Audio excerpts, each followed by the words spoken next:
sa ating pagbabalik ngayon, Treasure Weekend. Kumusta sa ating minamahal kong subscribers, viewers, saan man tayo sulok sa mundo, sana nasa mabuti kayong kalagayan. Dito sa isang lugar ngayon, meron tayo naispatan na old jackfruits or langka. Kung makikita natin at mapapansin at mayroon tayo dito naispatan na markers or remarking. Ayan mga ka-discover.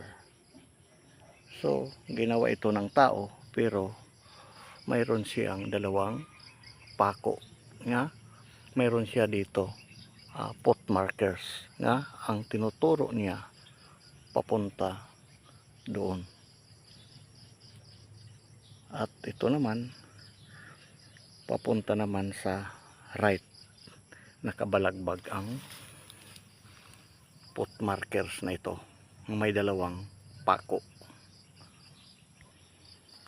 At mayroon pa siya ditong butas. Ayan. At ito pa, dalawa. Na pinapahiwatig ito na dalawang deposit ang nakalagay dito sa punong ng langka na ito. Mga ka-discover. Ayan. Ayan po yung isa. Ang tawag dito ay remarker ng mga GIA.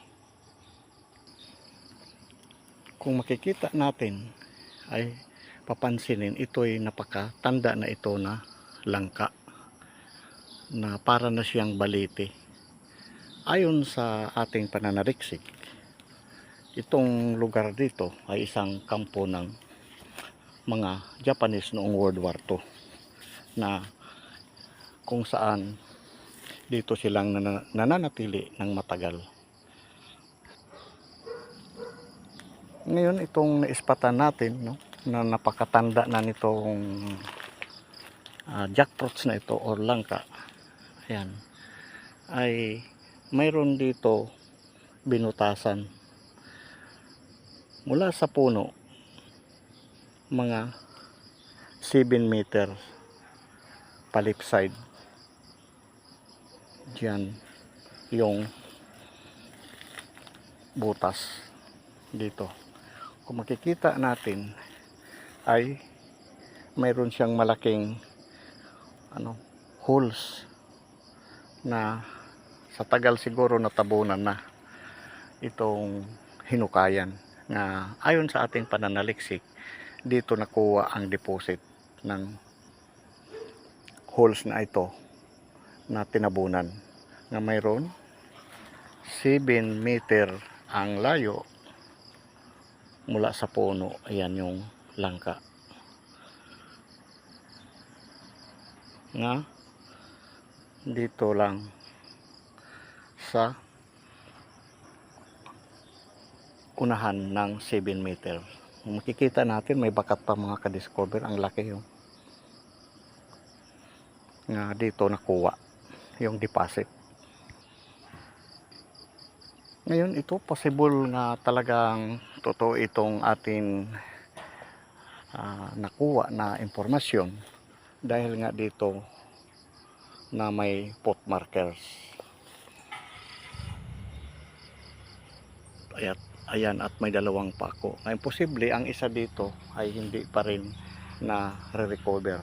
Pero dito sa tapat naman, sa right side, meron naman siyang butas ito. Kung makikita, binutasan ito pakabilaan na ito, na-retrieve na ito. Possible na nakuha na ayon sa atin mahabang pananaliksik na mayroon dalawang pinapahiwatig na butas at saka ito nga to deposit ang nakalagay dito sa puno ng langka na ito. Itong lugar ay private subdivision po ito ng mga malalaking bahay po dito nga nakatira na bago ito siguro matayuan ay kinuha na nila ang deposito na ito lang ang natira na langka na markers. o puno na napakatagal nang nito kung titingnan natin na para na siyang balete, mga ka-discover, na ayan ang kanyang bakas or marking sign sa treasure book angkod. Dahil sa kwento na lang ang ating nadatnan or punong kahoy nandito pa rin hanggang ngayon, ay posible nga na na-retrieve dito ang deposito. So hanggang dito na lang si Green Discovery at marami po salamat sa panonood. Sa susunod naman muli na ating paglalakbay, ang ating matutunghayan at makikita. Maraming salamat po. Bye-bye.